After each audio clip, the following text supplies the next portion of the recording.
¿por qué preguntaba yo estas cuestiones que parecen tan cotidianas?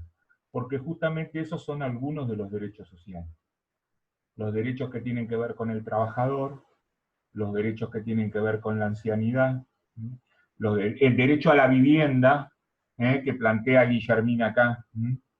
Entonces ya se comienza a construir lo que va a ser la ampliación de los derechos sociales, luego económicos y culturales, y que van a formar la categoría post Segunda Guerra Mundial del Programa de Nuevos Derechos y la Agenda de Derechos Humanos.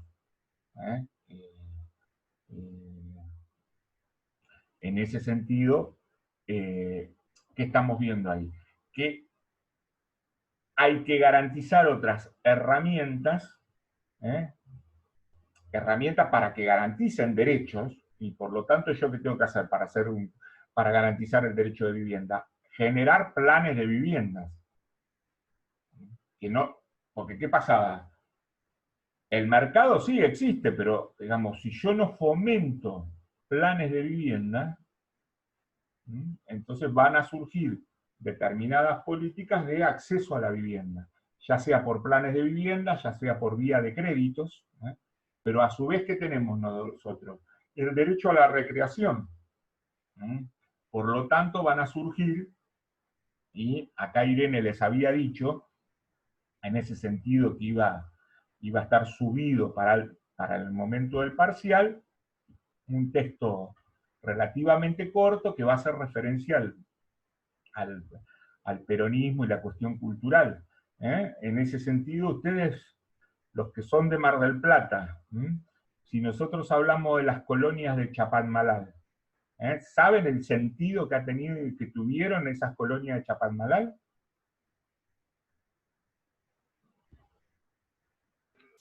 Profe, yo no soy de Mar del Plata, soy de Necochea, pero creo que todo el complejo de Chapadmalal fue un impulso peronista relacionado con las colonias de vacaciones, ¿no? De los niños. Es decir, es un complejo vinculado al turismo social, como el derecho a las vacaciones, y ese turismo social va a ser para niños, y en su momento para ancianos, ¿no? Como alguno de ustedes por ahí fue, pero conoce, como en La Plata está la República de los Niños, no recuerdo si en esta clase Irene lo dijo, pero bueno, a veces me confundo entre lo que dijo en las clases de acá o si lo dijo en alguna cursada anterior. Ese modelo de la República de los Niños de La Plata, que por ahí alguno de ustedes ha ido, digamos, hace referencia a un modelo que luego, dicen algunas investigaciones, que hasta, esto no es para el examen, que hace a que hasta el propio Walt Disney llegó a ver esa experiencia, es decir, pero justamente esta idea de derecho a la recreación, y los derechos del niño. En nuestra Durante el peronismo, ustedes tienen el texto para ver, el texto de Arata, tienen el texto de Arata y Niño, ahí hay una clase, no dicen el título clase, hay un artículo mío ahí que hizo una compilación con respecto a la transformación que se va dando con el peronismo, y ese Estado interventor, que se había iniciado antes, ya a partir de la década del 30, comienza en la Argentina a existir políticas de intervención, que tienen que ver con lo económico, cómo se va a regular el Estado a través de la conformación del Banco Central, el control del comercio exterior, y durante el peronismo va a tener una estructura central como va a ser la figura del IAPI. Y esos derechos sociales se van a expresar durante el peronismo en la Constitución de 1949. Esa Constitución de 1949, cuando se da el proceso de sanción de la Constitución, no logra la mayoría, pero no logra el consenso de las fuerzas no peronistas en el debate en el Congreso. Entonces, luego de la Revolución Libertadora, que destituye a Perón en 1955, el primer acto uno de los primeros actos que van a hacer es derogar la Constitución de 1949. Y acá, en términos jurídicos, se lo digo, tienen una dificultad muy grande. Porque, ¿qué había pasado? Las cajas de jubilaciones, la jubilación se había convertido en un derecho para todos los trabajadores. Existían cajas de jubilaciones, hasta los docentes tenían una de ellas, ya durante las presidencias radicales de Irigoyen y Alvear habían tenido, pero eran para los bancarios, cajas de retiro de jubilaciones para los maestros, para los ferroviarios, pero no había una jubilación generalizada, un sistema de previsión social para aquel que se retira. Es decir, bueno, entonces, ¿qué va a suceder? Esos derechos. Lo mismo sucedía con el aguinaldo. Por eso preguntaba si alguien por ahí es hija o hijo de docente, porque en general los docentes siempre les decimos a nuestras hijas o hijos, esto te lo vamos a comprar con el aguinaldo. Todos saben, digamos que por ahí algunas de ustedes ya han tenido, algunas o algunos, experiencia laboral, que hay un pago que se hace en el mes de junio y que se hace en el mes de diciembre con respecto a esa liquidación. Bueno, pero eso ¿dónde estaba consagrado? Estaba consagrado en la Constitución. Entonces, cuando está consagrado en la Constitución, uno como ciudadano puede demandar ese derecho. Hay leyes que las reglamentan. En la actual Constitución, reformada en la Convención del 94, pero que va a incorporar los pactos de derechos humanos, ¿dónde estaban? Y en la Constitución, en 1957, pos la caída del peronismo, llaman una convención constituyente. Y ahí se incorpora un artículo. Alguno por ahí lo ha leído en la Constitución o lo citan a veces algunos de los autores. ¿Qué artículo es? A veces a uno le llama la atención, sin ser un especialista en técnica legislativa. ¿El 14 y 14 bis? Muy bien, Gonzalo. Justamente el 14 y el 14 bis. Esa convención constituyente se va a hacer con la proscripción del peronismo, es decir, el peronismo no participa electoralmente de esa contienda electoral que van a conformar los convencionales constituyentes, y entonces, justamente, al acuerdo que llegan, solamente agregan ese artículo, es incorporar los derechos sociales. Y justamente como recién ahí decía Gonzalo, está el artículo 14 y el artículo 14 bis. No es ese bis, no es el bis de cuando vamos a un recital, en la otra época pre-pandemia, y le pedíamos otra. Bueno, ahora uno los puede ver por streaming, pero bueno. Justamente lo ponen, ¿por qué? Porque el 14 es el artículo de los derechos civiles. Y en el 14 bis tienen el de los derechos sociales. Y ahí el Estado garantiza acerca de las cuestiones del trabajo, garantiza lo que tiene que ver acerca de las organizaciones sindicales.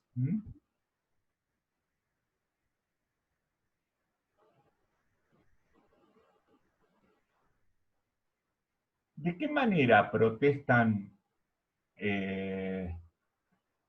los... ¿Derecho a la huelga? El derecho a la huelga. Muy bien. Acá decían, muy buena aclaración, el otro complejo, igual que el de Chapadmalal, es el complejo que está en Córdoba, en Río Tercero, en embalse de Río Tercero. Son los dos complejos que tienen el mismo formato arquitectónico, es decir, cuando uno va por la ruta 11 camino a Miramar, encuentra esos hoteles. Bueno, tenían que ver, esos hoteles justamente estaban pensados también en la lógica de un turismo social. Entonces el Estado garantizaba el acceso a esos hoteles, política que después, ahora se encuentran, parece que los van a empezar a mejorar a varios de ellos, pero bueno, el paso del tiempo hizo que se perdiera en parte la calidad que ellos tenían en su momento, y digamos, hoy su infraestructura son bastante deteriorada, pero ese turismo social luego después va a estar vinculado también con los... Profesor, conozco a varias personas que cuando eran chicos fueron llevados a esos complejos para conocer el mar desde el interior o para conocer las sierras de Córdoba desde los colegios. Las personas que yo conozco iban a colegios rurales. ¿A colegios? A colegios rurales, y los llevaban a conocer el mar a Chapalmalal o a las sierras de Córdoba. Sí. Es decir, en el caso se daba de colegios rurales, porque en general, y también de colegios urbanos, que quiero decir, de diferentes zonas, y no en el caso de niños, y también en determinado momento para adultos mayores, eso se fue dando y era muy masivo. Era una política social, pero decir, ¿yo por qué había puesto este ejemplo? Para que ustedes puedan visibilizar esa categoría de derechos sociales. Porque luego justamente lo que se va a ampliar va a ser el acceso a la educación y plantear esa educación como un derecho social. Porque nosotros estamos viendo acá en el origen del sistema y en la consolidación del sistema, justamente a partir de 1880, ese sistema empieza a estar consolidado. ¿Por qué? Porque primero se va a sancionar el Consejo Nacional de Educación, después se va a sancionar la Ley 1420, ese Consejo Nacional de Educación y esa Ley 1420 van a plantear unas características del sistema que va a ser acompañado, ¿por qué? Por la ley que va a reglamentar las subvenciones por parte del Estado. Y a su vez el Estado, ¿qué va a pasar? Va a pensar el sistema. Va a estar centralizado en un consejo. Ese Consejo Nacional, acá hay que hacer una aclaración que Ruiz la hace, y seguro salió en alguno de los encuentros, de los prácticos. Cuando se sanciona la ley 1420, y la jurisdicción que tenía, es justamente de que va a ser para los territorios nacionales y para la capital federal. Hace unos minutos yo que les había dicho que el Estado se termina de consolidar en una hipótesis para los que vienen de historia, a través de, entre otros, de Oslac, que va a decir que se cierra en 1880, es decir, se consolida ese Estado, tarda como 70 años. Tiene la reforma de la Constitución del 53 y del 60, y se consolida en el 80. ¿Por qué? Porque termina de resolver lo que no pudo resolver la Constitución. No dice que la capital va a ser la Ciudad de Buenos Aires, va a ser la capital federal. Cuando Buenos Aires pasa a ser la capital federal, y por lo tanto la provincia de Buenos Aires va a diseñar una nueva capital. ¿Cuál es la capital de la provincia de Buenos Aires?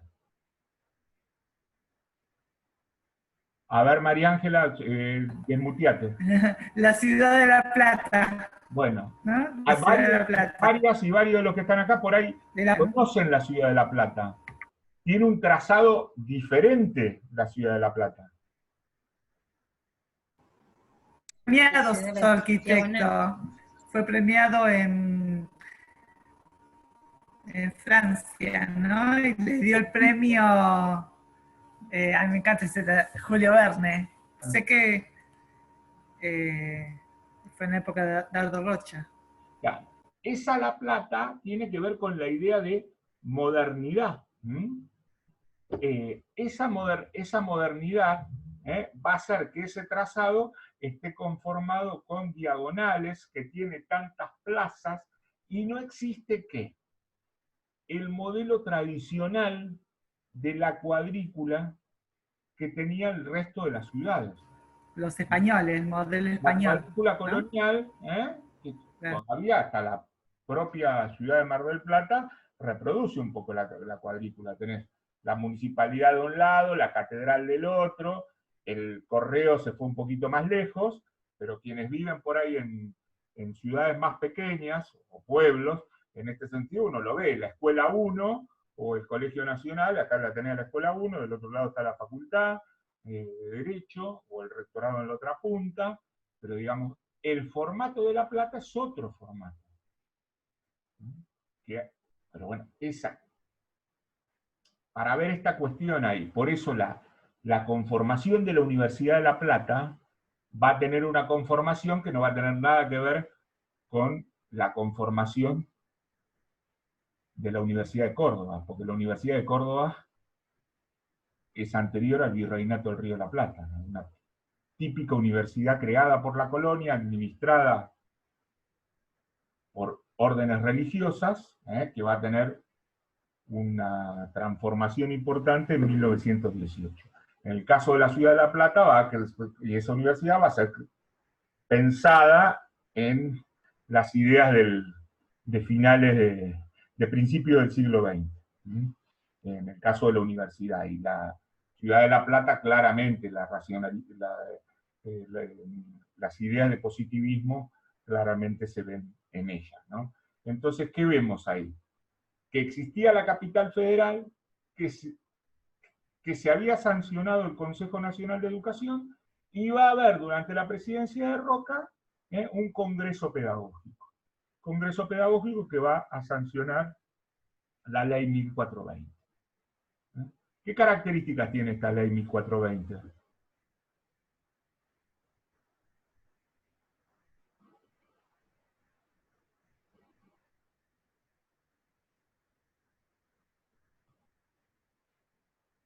Es bastante de avanzada para la época y para la región. La educación gratuita. Sí. ¿Qué más?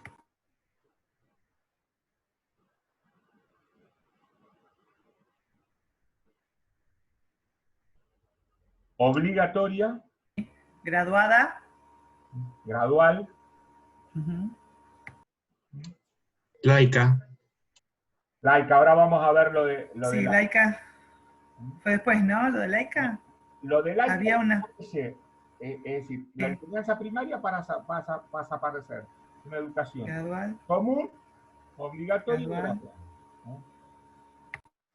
La laicidad, la palabra laico no aparece en el texto de la ley. Lo que uno no puede negar es el carácter que esto tiene. ¿Por qué? Hasta ese momento, como todos los sistemas educativos existentes en el mundo, ¿quién había sido el principal proveedor? ¿Qué institución había sido el principal proveedor del sistema educativo? La iglesia. Porque no existía la iglesia. Entonces comienza a haber un nivel de tensión entre el Estado y la iglesia. Esto claramente se va a ver en el Congreso Pedagógico, porque la propia generación del 80, que es la que va a estar gobernando en ese momento, tiene una tensión entre quienes son liberales y y los católicos.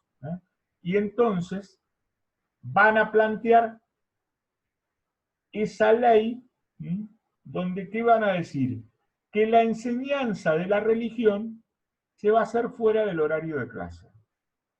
Y algo más, que no van a financiar, volvemos a lo mismo, una de las cuestiones centrales del sistema es el financiamiento. No van a financiar a esos docentes, que en general eran religiosos, es decir, no les van a pagar para que enseñen religión. Entonces, lo deben hacer fuera de clase, y por otro lado, la orden religiosa se debe hacer cargo.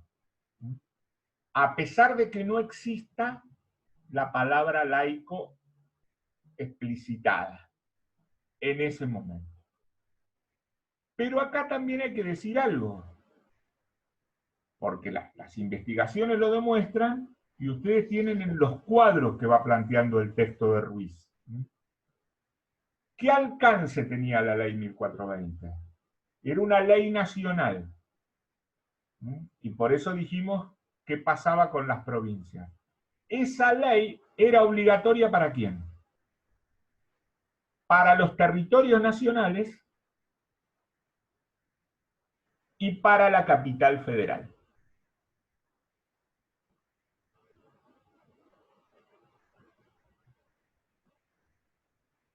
Ahí hago una pregunta yo. ¿Todos saben qué son los territorios nacionales? Los territorios nacionales son esos territorios que están a cargo del Estado Nacional, que no son provincias, que no eran provincias en ese momento. En 1884 no existía la provincia de Formosa, no existía la provincia de Salta, no existía la provincia de Tierra del Fuego, no existía la provincia de Santa Cruz, no existía la provincia de Chubut, no existía la provincia de Río Negro.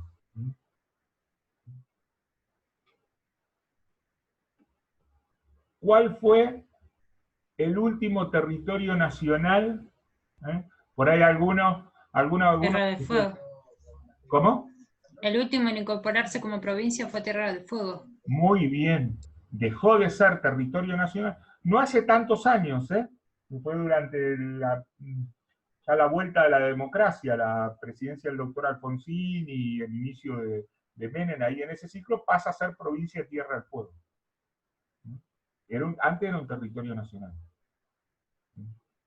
Entonces, para ver que ese alcance de ese modelo de ley, ¿qué sucedía? Para pensar en la lógica de que ese primer capítulo 1, que yo planteé algunas cosas en el video, que estaba la clase de Irene que dio en su momento, en un sistema. Basta el Consejo Nacional, existe una ley, hay una obligatoriedad, pero esa obligatoriedad tiene un alcance limitado en términos territoriales. ¿Qué va a garantizar una mayor expansión de esa obligatoriedad? Va a ser la ley Laínez. Cuando las provincias autorizan al gobierno federal, digamos, al Estado Nacional, a construir escuelas en territorios provinciales. Antes de esto, ¿qué había habido? Subvenciones. La ley de subvenciones. Que, por lo tanto, ahí la expansión de la obligatoriedad va a ser mayor. Era una ley de avanzada. Para finales del siglo XIX plantear una obligatoriedad de una escuela primaria en la cantidad de años que la va a plantear. Organizada por grados. A su vez, ¿qué va a tener esa ley 1420? Va a organizar un currículum y va a aprobar planes de estudio. Cuando en algún momento Irene lo dice, y en el texto va a aparecer también, y lo dijimos el otro día, que decíamos que era para formar ciudadanos y trabajadores. Entonces ese currículum para formar ciudadanos entendía la ciudadanía como una ciudadanía política. No es la concepción de ciudadanía cultural que tenemos hoy. Es una ciudadanía para formar. Y a su vez, por eso va a tener en ese diseño curricular, hay mucho contenido de geografía, mucho contenido de historia. Porque, ¿qué sucedía? ¿Qué fenómeno se estaba dando? Si yo veo acá García, Libertino, Franchini, Pandiani, De Nigris, Escujuri, La inmigración. el fenómeno inmigratorio. Había que construir esa idea de nación.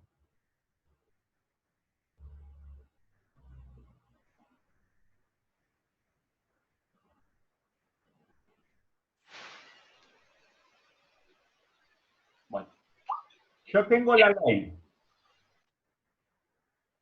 Tengo la ley. Tengo el Consejo General, tengo la ley, a su vez tengo ¿qué?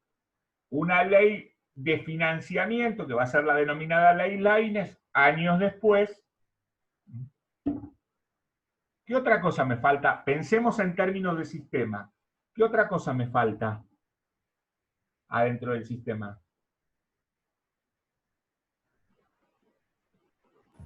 ¿La formación docente? Muy bien, María Ángela. ¿Dónde voy a formar los docentes? Porque en el sistema... Y ahí aparece la conformación de ese normalismo.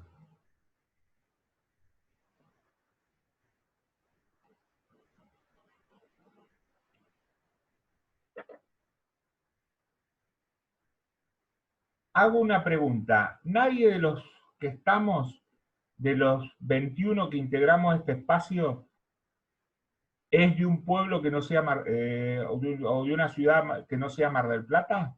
¿De acá del interior de la provincia? ¿De Dolores? Yo soy de Azul. ¿Quién es de Azul? Guillermina. Ah, Guillermina, perdón.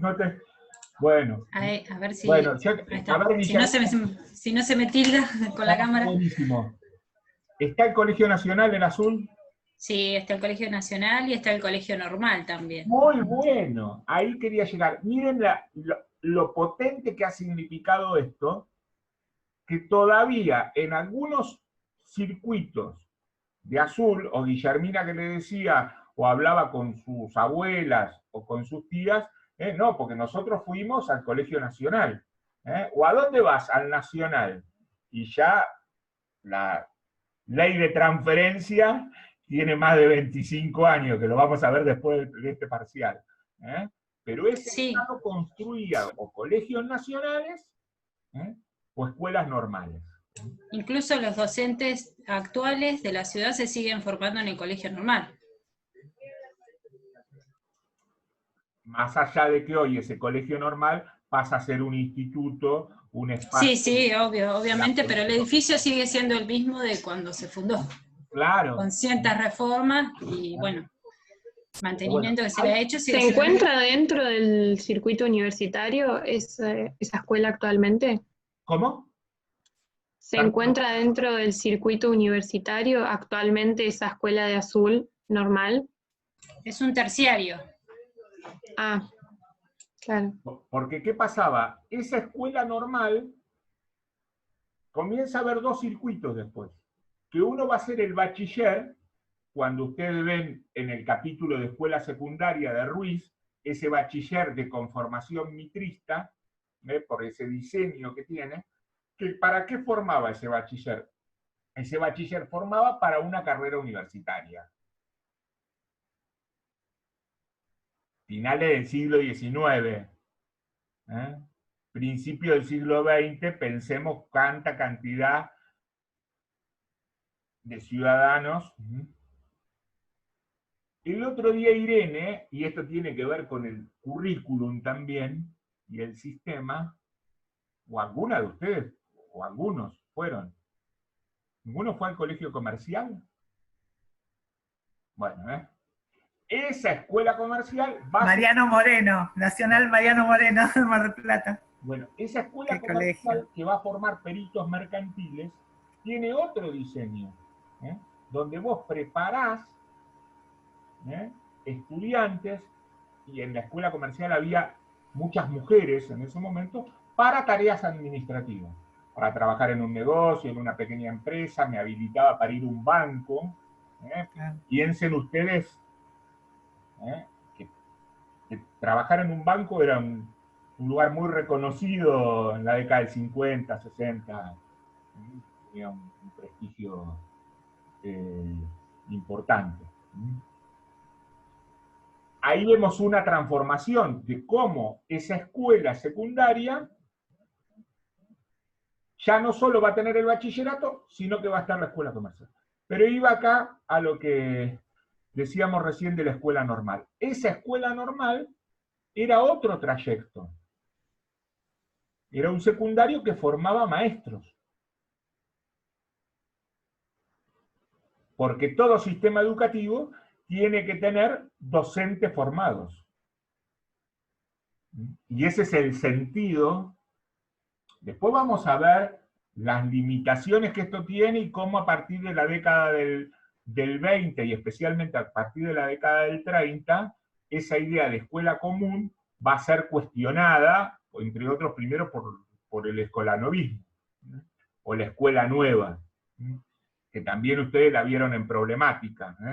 Como yo le decía a la otra clase, ese DUI o DIWI que ustedes vieron, es el mismo.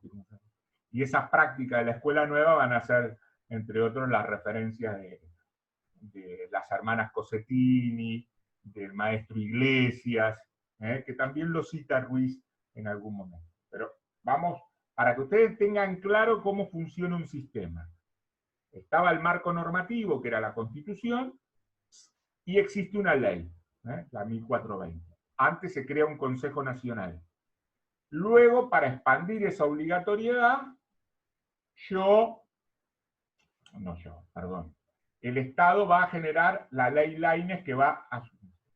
Pero a su vez hay otras acciones. Una va a ser la formación docente, que la va a cumplir el normalismo. Y hay otra cuestión que tiene que ver. Hoy ya ustedes son la mayoría estudiantes del tramo medio o superior de sus carreras de profesorados, digamos, pero no tenían que conocer ninguna teoría de la educación, ni enfoques sociocríticos, para darse cuenta que cuando uno pasa por una escuela, sin ser especialista de un currículum, se da cuenta que es una escuela.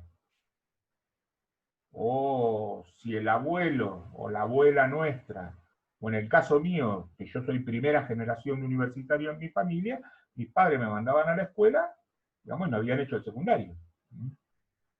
Digamos que era algo muy común en la década del 70 en la Argentina todavía. Pero ¿por qué nosotros nos damos cuenta que es una escuela? Por la arquitectura.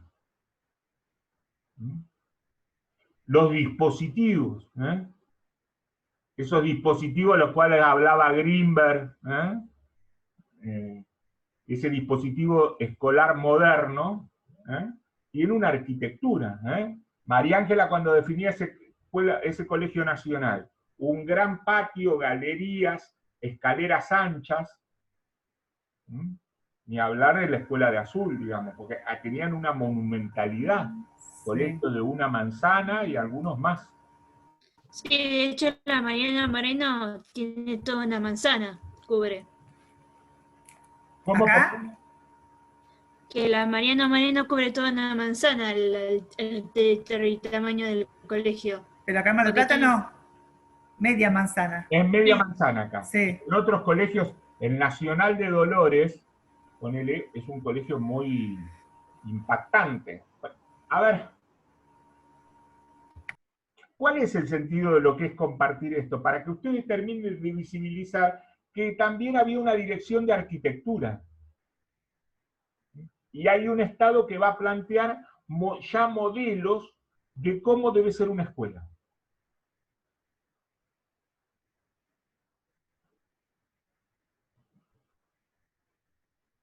Por supuesto, el desafío ¿cuál es? ¿Cómo yo llego a las zonas rurales? Los propios censos a nosotros nos van a dar, y los propios cuadros de Ruiz nos van dando, que va a ser también la gran impronta que se va a dar durante el peronismo, que es la expansión de la escuela rural, es decir, no de la escuela, del ámbito rural. Y acá aparece otra cuestión para ver. Entonces ese diseño curricular de la 1420 me daba esos contenidos para formar ciudadanos y elementos básicos de matemática, lengua, que a mí me habilitaran para el mundo del trabajo.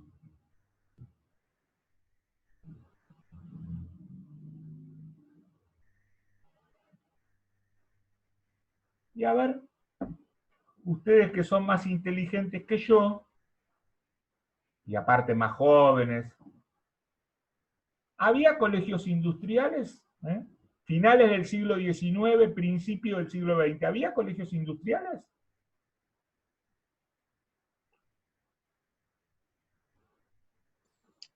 Algo creo que dijo Irene en un momento en la clase el otro día. Y acá volvemos a esta relación de que cuando hablamos del sistema educativo...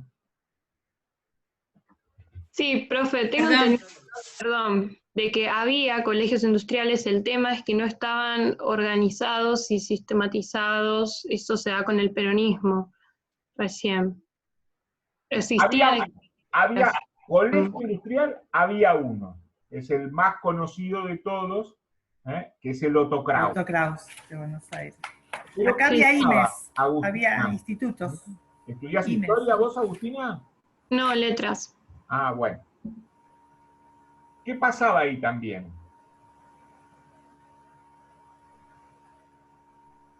Durante el siglo XIX, que tiene que ver con la consolidación del Estado y la modernización, hasta la crisis del 30, había un modelo económico que era imperante. ¿Cuál era el modelo económico en la Argentina? Agroexportador. Fomentaba la inmigración y era el agroexportador. Para ese modelo agroexportador, el sistema necesitaba formar mano de obra con tales características. Cuando se va a iniciar el proceso de sustitución de importaciones, se va a expandir esa escuela industrial y claramente va a alcanzarse claramente con el peronismo.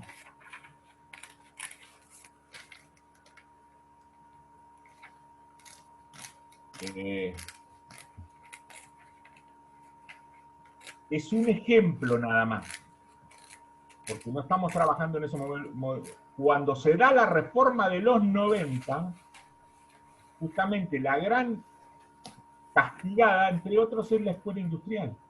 Porque, ¿qué pasa? En ese mundo global, que todos estudiaban economía y gestión, y se achica esa escuela industrial, pero a su vez, como no hay política de industrialización, éramos actores globales, de donde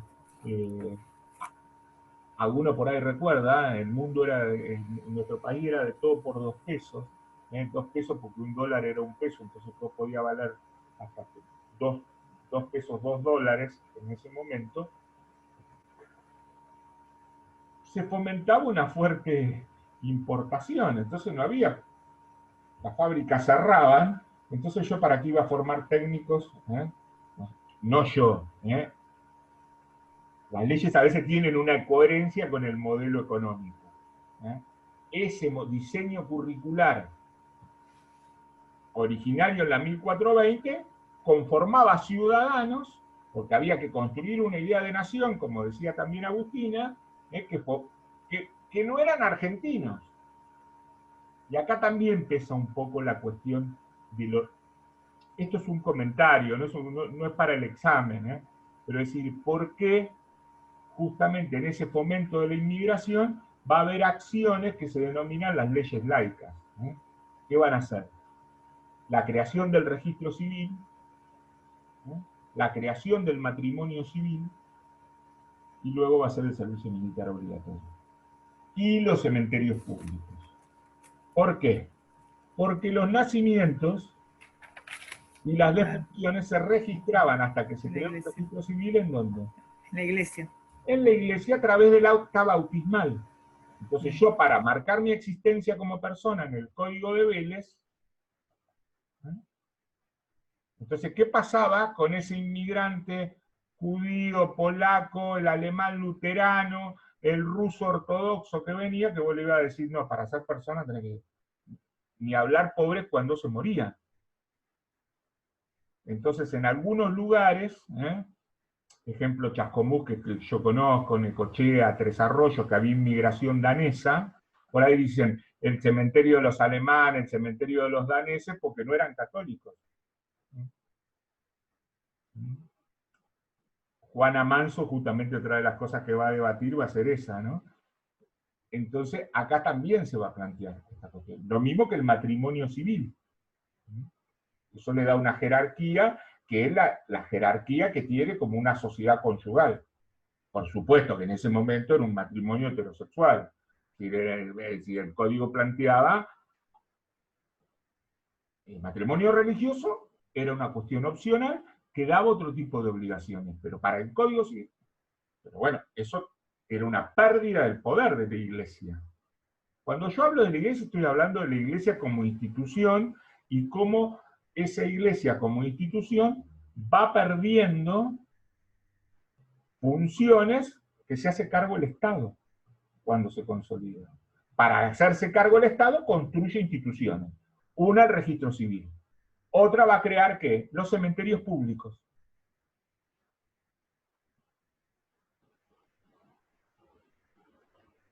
Y en ese cementerio público, ¿quién va a poder ir? El de todos los credos. ¿Y quién más? Que por ahí Agustina lo ve a veces en algunos textos de literatura. Si cursaste Argentina con Mónica Bueno ya. No, todavía no, todavía no. Bueno, pero ¿qué pasaba? Con aquel que se suicidaba. Porque si no tenía que ser enterrado a extramuros, en el religioso. Porque no estaba aceptado el suicidio. ¿Se entienden esto de lo cultural? Como para ver ese cambio, es decir, bueno, se conforma esa escuela con un modelo de formación docente que luego va a ser cuestionado, y a su vez esto había sido una opción, que va a ser la opción de Sarmiento, en su momento, cuando Sarmiento como viajero va a visitar diferentes sistemas educativos, va a conocer el sistema prusiano, pasa por el francés, pasa por el sistema educativo británico y termina en los Estados Unidos. Por eso que cuando él viene luego y va a ser funcionario de la provincia de Buenos Aires, va a generar los consejos escolares, que tenían un sentido del modelo bostoniano, y a su vez él, cuando vaya, justamente plantea ese modelo de escuela formativo normal. La tradición de la escuela normal venía a ser una tradición francesa, pero bueno, él va a tomar ahí la influencia bostoniana, y van a llegar las primeras maestras al Normal de Paraná. Después esa escuela normal se va a expandir.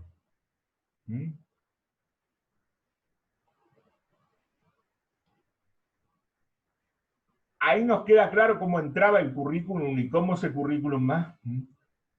Luego va a haber Y acá hay una pregunta, porque es un desafío que tenemos hasta hoy, y un desafío que les va a tocar a ustedes, porque cuando ustedes que se van a recibir algunas o algunos en el próximo año y medio, 2, y los que tarden un poquito más, van a tener que resolver todavía. Cuando ustedes leen el capítulo de Ruiz de escuela secundaria, ¿qué va a decir de esa escuela secundaria? ¿Es obligatoria?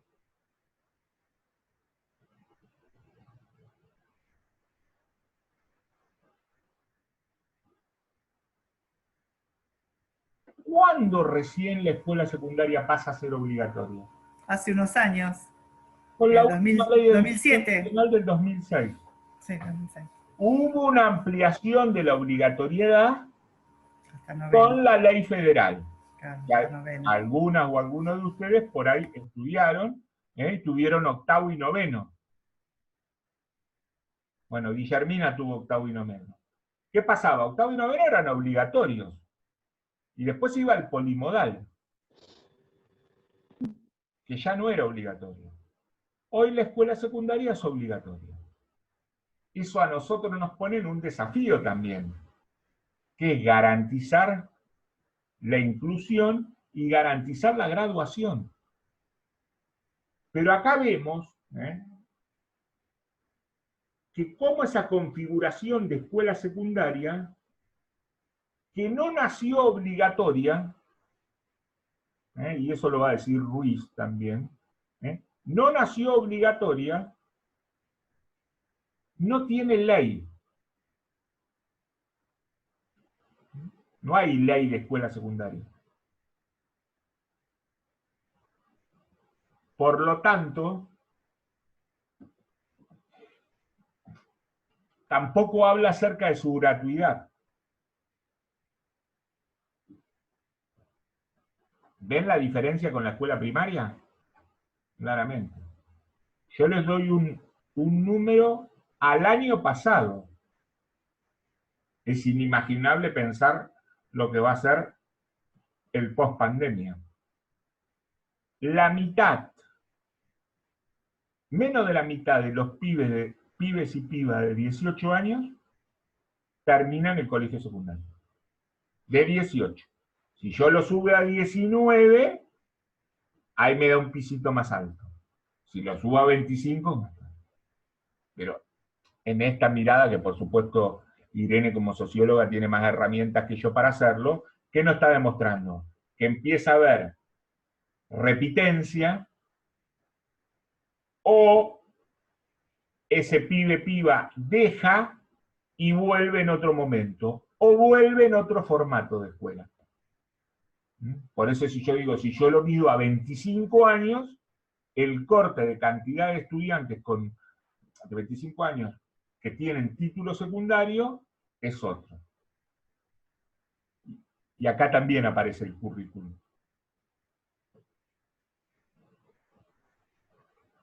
¿A dónde van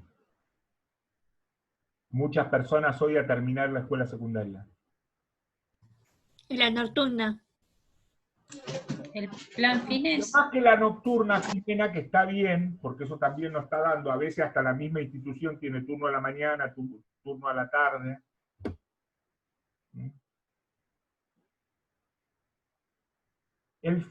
¿No escucharon El Fines. del Fines? Sí, yo dije, pero justo me superpuse con Camila, perdón. creo. Bueno, justamente, el Fines fue pensado en su origen como un programa de terminalidad. ¿Cómo se nota que están hablando con alguien que es grande?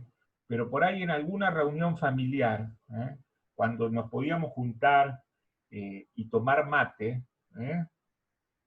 o por ahí escucharan alguna tía, tío, decir, yo tengo ciclo básico. ¿Nunca escucharon eso? ¿Alguna persona que les dijera que tenía ciclo básico? Que no tenía el secundario completo, pero tenía ciclo básico. También demostraba ahí como que había una titulación intermedia que era quien hacía. Hoy, después vos ibas a la nocturna, como decía Jimena, o también uno va al formato el formato del Fines en su momento fue pensado para aquellas personas que le faltaban una parte terminar el último 2 años. El cuarto y el quinto, o el quinto y el sexto, ahora con el nuevo formato. Ahora que y también me parece pensado para personas más grandes, Fines, porque contemplaba menos cantidad de días y horarios, por ahí para combinar con personas que trabajaban. Tal cual, y hay con formatos que arrancan con el peronismo y luego se sostienen, que va a ser el formato de los CENS, los Centros de Enseñanza Nocturna Secundaria, que eran tanta cantidad de días. Pero ¿qué pasaba? la condición para ingresar a esos lugares era que vos tenías que tener mínimo 18 años.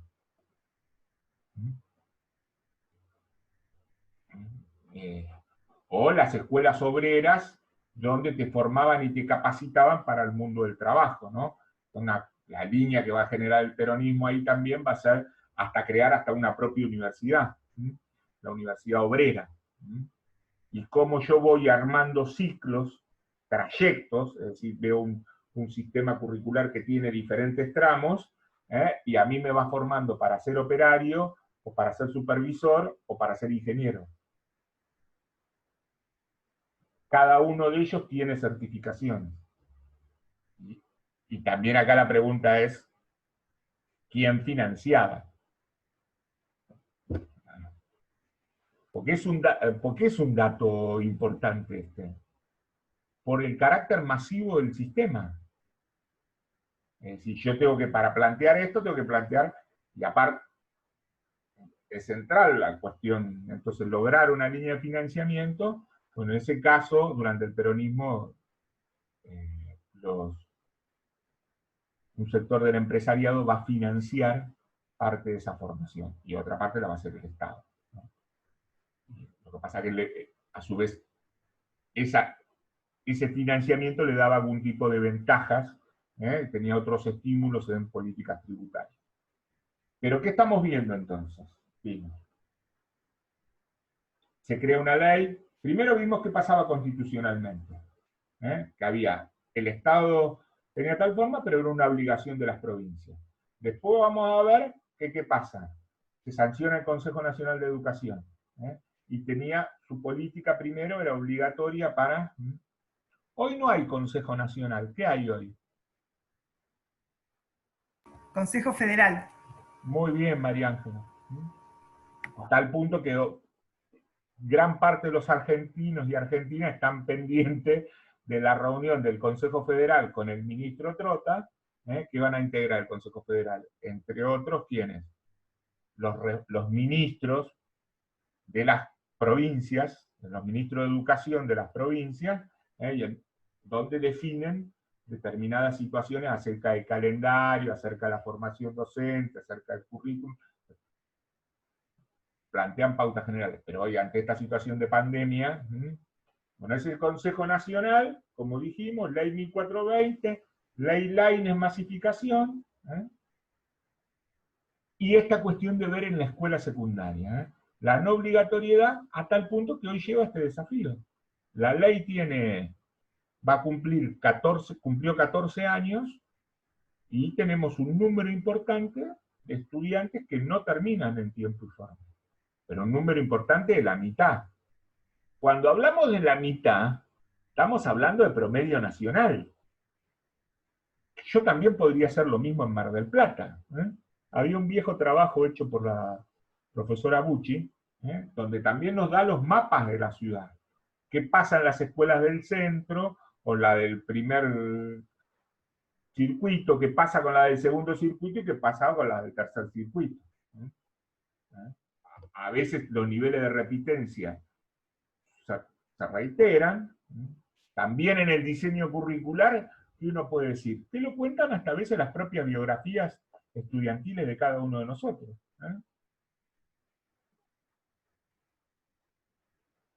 Llevarse materias difíciles. ¿Ustedes tuvieron materias que eran consideradas difíciles? ¿Matemática era una materia fácil? No. Matemática, física. Física, química. ¿Cómo te vas a llevar historia? ¿Cómo te vas a llevar construcción de la ciudadanía? Bueno, literatura, prácticas del lenguaje hoy, en su momento para mí era lengua y literatura.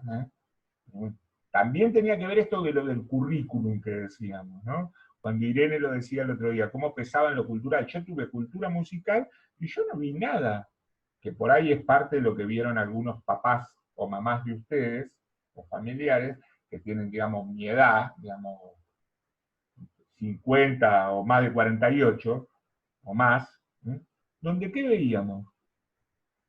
Yo no veía nada de música argentina, ni tango, ni folclore, y menos rock. Lo que vos veías que era un diseño conformado sobre las culturas clásicas. ¿Se entiende? Ese modelo de las culturas clásicas también va a ser un modelo de diseño curricular en nuestras propias carreras. Pero bueno, es decir, hoy en práctica, hoy cuando la experiencia que ustedes tuvieron, las y los más jóvenes, en plástica o en música, en lenguajes artísticos, tuvieron otras opciones. Por supuesto que podés ver los clásicos, y que está bien, pero cuestiones culturales que tengan que ver más con la vida de uno.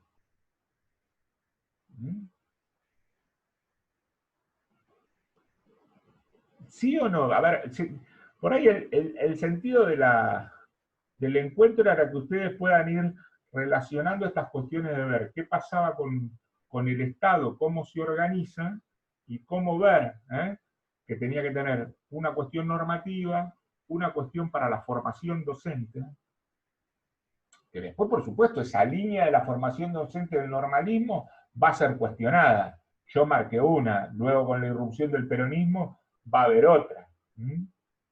Y así va a ser acerca de las políticas de la formación. Y ver qué pasaba con esa escuela secundaria que no tiene ley. Recién va a existir una primera ley que va a regular parte del colegio secundario con la ley federal. Como ley. Que incorpora el octavo y el noveno.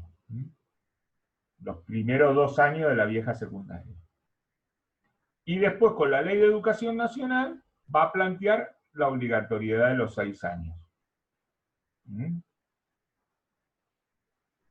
No quiero avanzar más con detalles de esto, porque esas 2 leyes las vamos a ver en el segundo parcial.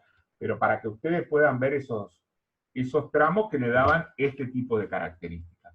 Con el peronismo va a aparecer una línea fuerte de formación del trabajo. Avanza y se estructura de otra manera. Las viejas escuelas de artesanías y oficios se reconfiguran y tienen toda una estructura. ¿Ahora hay cursos para trabajo? Sí, en los centros de formación profesional. En general, la línea de formación profesional. Entonces, ¿qué es lo que tiene que hacer por otro lado? Que lo vamos a ver en la segunda parte también. Que la oferta de la formación profesional tiene que estar a tono, no es la palabra a tono, perdón, en relación, concordancia con el mundo laboral de hoy. Una cosa diferente es que yo diga, bueno, voy a hacer un taller, un curso para recuperar oficios perdidos que son necesarios. Ejemplo, restauración de muebles. Ejemplo, yeseros, porque yo tengo que, hay toda una línea para restaurar determinados edificios, monumentos, bueno, porque se fueron perdiendo ese tipo de oficios y hay salida laboral. Otra cosa es que yo haga un curso porque me interesa hacer encuadernación, como había sido una alternativa, porque más de uno compramos una agenda o un cuaderno para un cumpleaños, encuadernado, hecho artesanal. Pero hoy en el mundo del trabajo, y ante los desafíos nuevos, esto lo vamos a ver en la segunda parte, requiere, digamos, que no vas a poder acceder hoy a un puesto de trabajo, por otro lado, si no tenés un conocimiento importante de TICs. Es decir, yo me estoy alfabetizando en este modelo de clase de Zoom y todo esto, porque yo antes no lo hacía, pero por otro lado hoy, por eso a veces nos equivocamos. Es decir, y lo decimos, yo no tengo problema de decir, no, tuvimos dificultad porque cuando fuimos, bueno, dije, bueno, basta, en esto del cambio de 40, digamos, contrato un servicio, digamos, porque, pero es un formato nuevo para nosotros.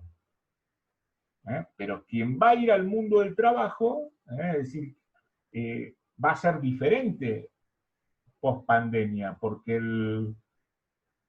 el home office se naturalizó. Pero bueno, eso también lo vamos a ver después en ese sentido. Yo lo que les diría de que hagamos lo siguiente. Que me digan qué dudas tienen, yo las voy anotando y después voy a armar algunos videos de acompañamiento. El video de acompañamiento es como lo mismo que este Zoom. Yo lo que estoy haciendo es tirando algunas líneas generales y decirle de dónde lo pueden leer. No es que con lo que yo le estoy diciendo alcanzan. ¿Se entiende esto? Es decir, ¿Las escribimos? ¿Cómo? ¿Las dudas las escribimos en el chat o las decimos oralmente? Como quieran. Si querés decírmelas, Agustina, no hay problema. Yo había anotado un par de dudas que me surgieron en la lectura de la bibliografía. Perfecto. Si querés te las digo. Sí. Son un par. Bueno, el texto de Giroux, yo veo que él, habla de que otras teorías tienen carácter estático, pero él, digamos, lo que explica la teoría de la resistencia tampoco es que habla de una acción concreta. Es lo que yo noté en la lectura, pero critica algo de la acción. Está bien. Como que sentí ahí un poco, no sé si es una lectura crítica mía, si estoy equivocada, pero sentí como que no habla de nada concreto. Dice, bueno, hay que reconocer esto, pero no dice qué es esto y en qué consiste esto. Pero bueno, es una observación. Después también el concepto de esfera pública me generó dudas y el de esfera contrapública. ¿Qué más? Anoté. Bueno, no, esos dos sobre todo. Perfecto. Que lo explica al final del apartado, Giroux, el de esfera pública, pero no sé, me generó dudas. Está bien, perfecto. Yo voy a hacer una cosa. Voy anotando esto y todas las dudas que vengan con respecto a currículum, después las estructuro y les voy a subir mañana a la noche o jueves a la mañana, o por ahí jueves a la tarde, según cómo venga con la producción de los mismos. Porque yo trabajo en esta asignatura y en otra facultad trabajo en otra asignatura, que las dos hay evaluación esta semana. Pero bueno, les voy a producir esos videos de acompañamiento. Yo voy a ir en esta línea de la esfera pública y la esfera contrapública. La idea de esfera pública va a ser una idea de esfera pública que se va a tomar de Habermas, entre otros, y se va a recuperar parte de esa idea de esfera pública, la había tenido Dewey, allá en la década. Pero ¿por qué hablan de esfera contrapública? Te tiro esta pista nada más. Por la concepción gramsciana. En la esfera contrapública están hablando de una esfera contrahegemónica. ¿Cómo construyen en esa esfera de lo público una acción contrahegemónica, una acción con alternativa? Y en ese lenguaje de la posibilidad, que es una de las características que van a plantear los críticos, a veces no están en esos textos, no está en ese texto de Giroux. Yo por ahí estoy haciendo una cosa más general de la obra de Giroux. Van a construir una alternativa. Que ahí es la diferencia con el discurso de la reproducción social. Plantea un lenguaje de la posibilidad. Pero para existir, para construir ese lenguaje de la posibilidad, el maestro como docente, sea maestro, profesor, debe concebirse como un intelectual transformador. Y esa concepción de intelectual es claramente la de un intelectual gramsciano, que es lo que van a hacer en parte Giroux, McLaren. Sí, eso lo decía Apple en Michael Apple. En Problemática, me acuerdo, de intelectual transformador. Claro, pero por otro lado hay en otro de los textos que por ahí ustedes vieron en Problemática, cuando se habla de la formación docente, ahí hablaba del maestro o el docente en la esfera contrapública. Yo ahora los anoto, sí. ¿Qué más, Agustina? aparte de eso? Por mi parte nada más, anoté esas cosas. Bueno, así yo voy preparando. Bueno, ¿qué más dudas, Jimena?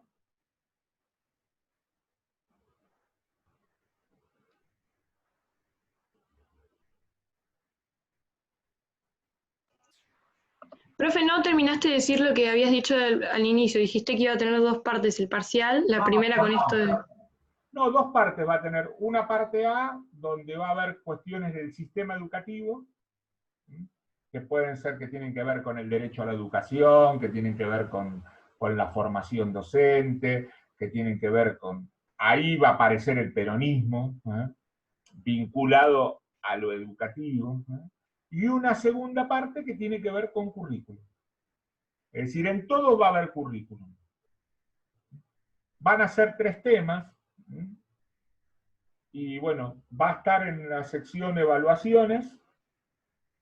Seguramente mañana nosotros vamos a mandar un protocolo, donde vamos a decir, bueno, de tal letra a tal letra, tema 1, de tal letra a tal letra, cuando estamos hablando de la letra es del apellido, van a ser 3 temas los secuenciales, y van a tener que resolver esas consignas. A su vez yo voy a habilitar un foro de consulta, para que si alguno tiene alguna duda,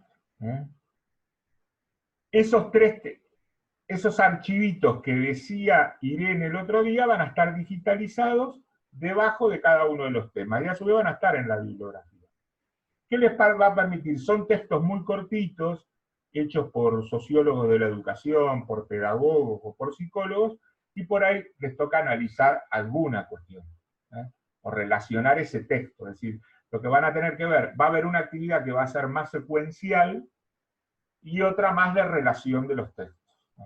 Acá la clave también pasa porque uno tenga organizado el material y trabajado. Bueno, ¿qué otras preguntas tenemos? Así yo ya las voy anotando. La de Giru ya había salido.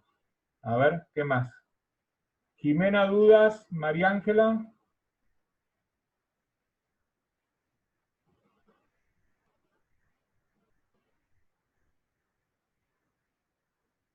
Hoy no podíamos dar un tiempo más porque no se cortaba, digamos, porque uno de los días se me cortó el internet y entonces tardé un montón en volver a rehabilitarlo, pero bueno, no. Tengo cerca la sede de Cablevisión, pero no me resolvía el tema. Miguel, ¿alguna consulta?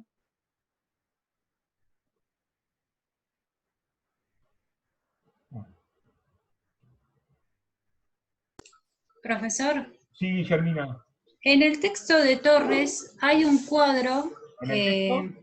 de Jorge Torres. Ah, de Jurjo.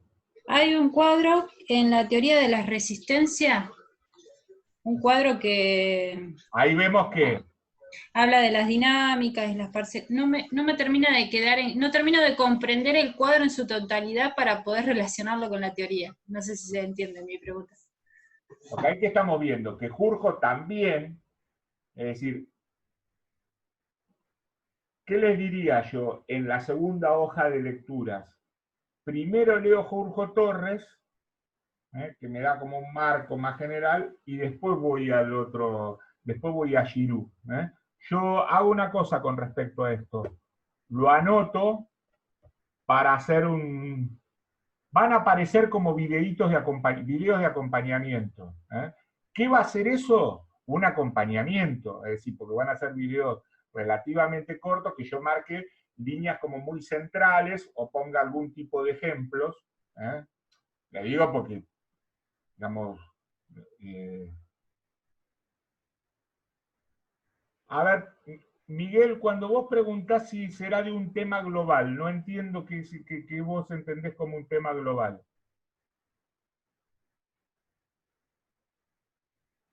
El parcial va a tener consignas que ustedes van a resolver con el material. Un ejemplo. Por supuesto que van a tener que ver con cuestiones de interpretación, que tiene que ver, no sé, un ejemplo. La cuestión de la masificación del sistema.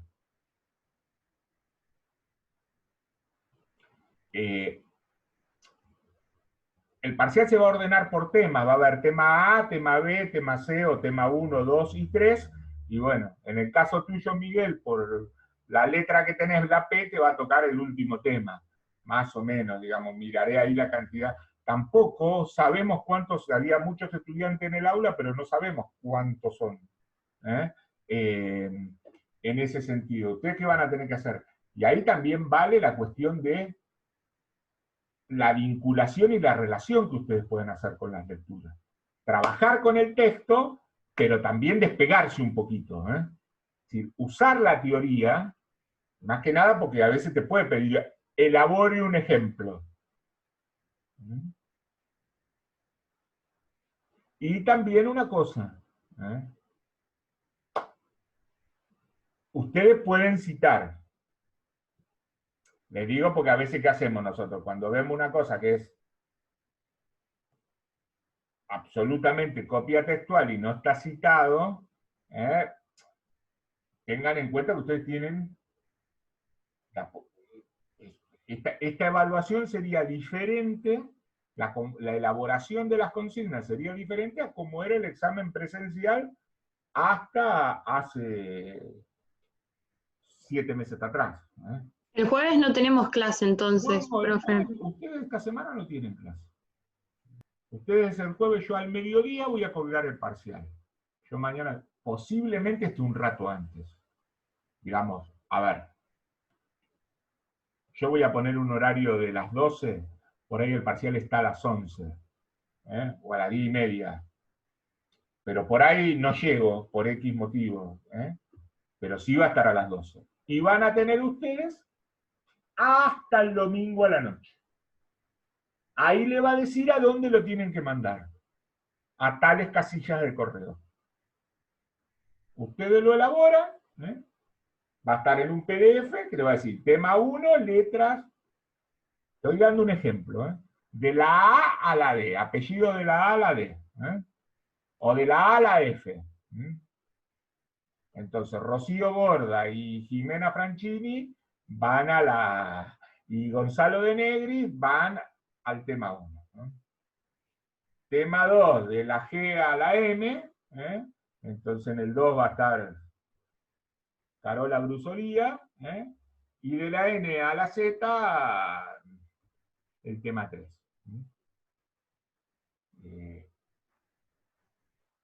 Y también jueguen con esta cuestión de decir, bueno, pongo lo que dice el texto y tengo una mirada crítica, o aporte, o relaciono, o comparo. Por ahí sí les pide que construyan un diálogo, un relato, una escena escolar. Bueno, ahí van a tener que elaborar, digamos, en ese sentido.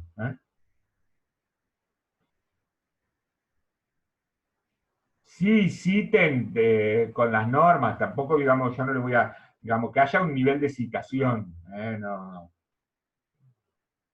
Por lo menos en mi caso, no es que si no aplican la última versión de normas APA, pero bueno, que tenga un nivel de, digamos, si yo tomo referencias, tomo referencias.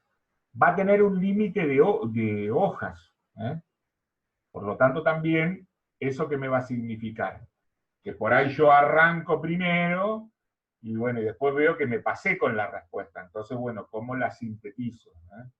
Va a ser un parcial que va a tener mínimo 6 hojas, y máximo 9 o 10. Por supuesto que cito la bibliografía. Con respecto a la bibliografía, ¿qué hago de entrada? Porque por ahí nos pasa, lo digo porque me pasa a mí.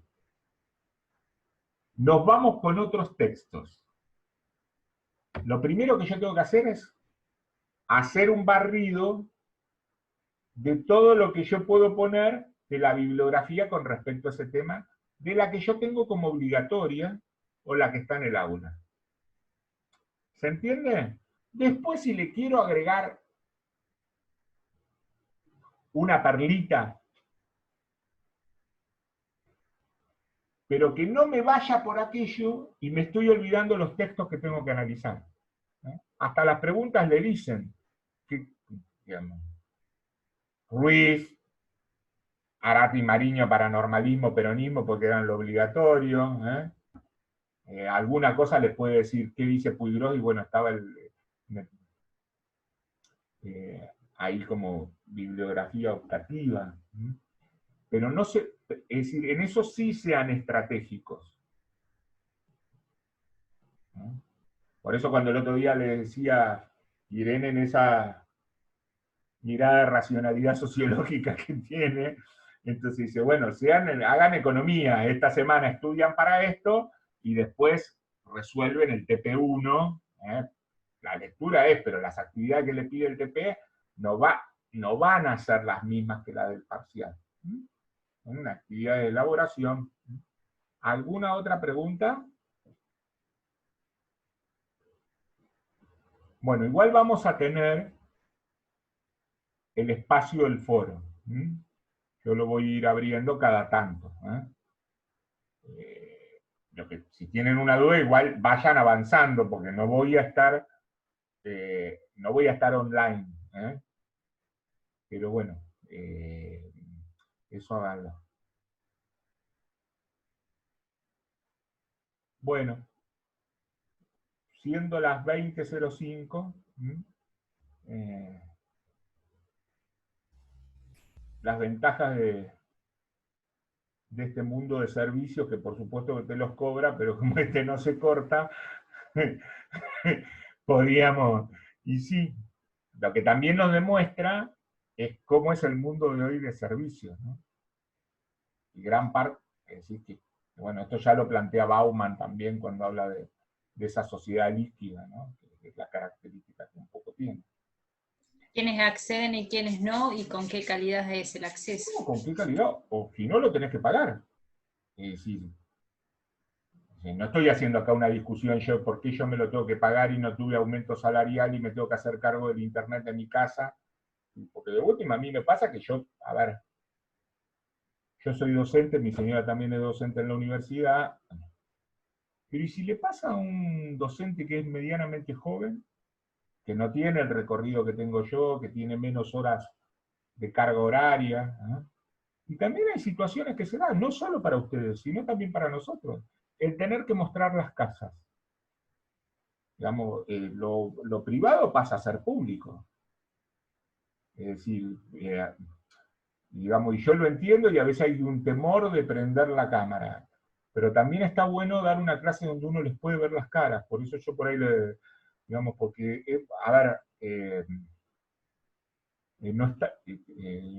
no está bueno para ustedes, pero tampoco está bueno para nosotros. Yo les digo que, y esto no es justificativo, pero esto te cansa mucho más.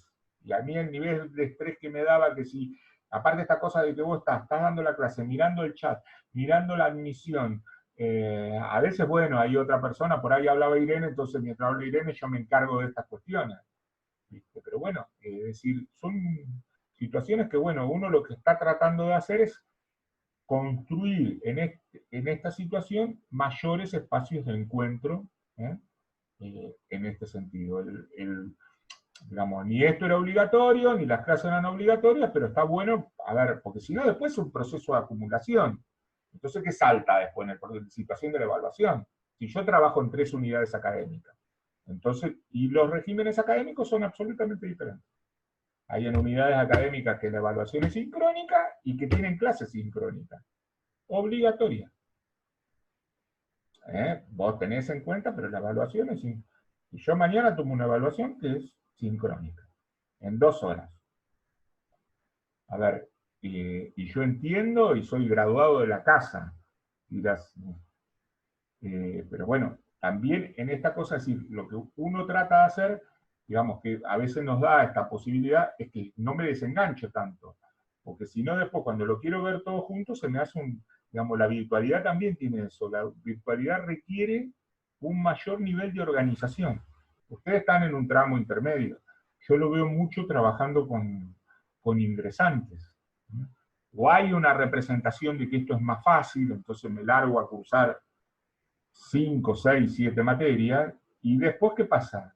Me llega el cuello de botella, y ahí es donde se me complica, porque si me pide cada una de ellas un proceso de elaboración en cada una de las instancias de evaluación, por más que me den 3 días o 4 días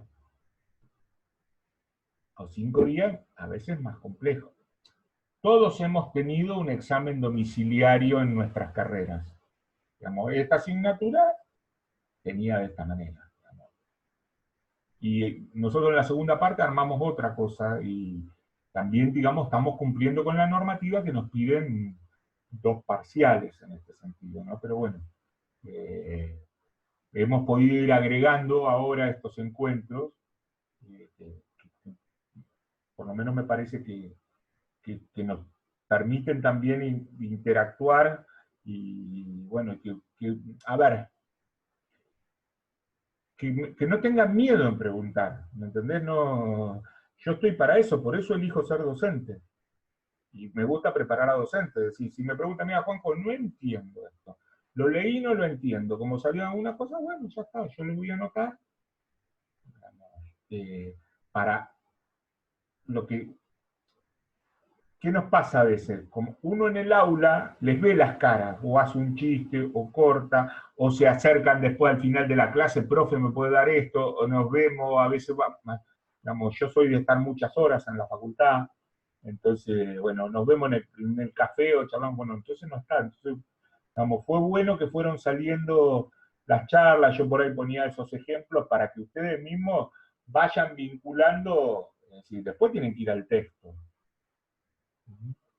Pero bueno, que también ustedes puedan expresar las dudas, de lo que van construyendo, que a veces, digamos, en el espacio de los teóricos es más difícil, digamos, uno en general esto lo hace en el espacio de los prácticos, o a veces ustedes es donde salen la mayor cantidad de demandas o de inquietudes que se las dicen a Cristina, a Augusto o a Gabriela. A mí me ha pasado porque yo antes trabajaba a cargo de comisión también, ¿no? Y a veces, bueno, en el teórico, bueno, por eso yo después no voy a tener problema que si ustedes me dicen, mirá, Juanjo, podemos tal día y lo acordamos, y si más o menos ustedes se ponen de acuerdo, hagamos un espacio de dudas. Después del primer parcial, por supuesto que voy a generar un espacio para el recuperatorio, pero decir, bueno, mirá, que está perfecto, pues la segunda parte...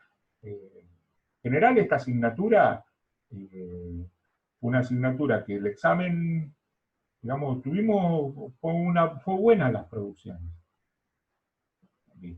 Algunos fueron a recuperatorio, pero los que presentaron mayormente aprobaron, casi todos promocionaron.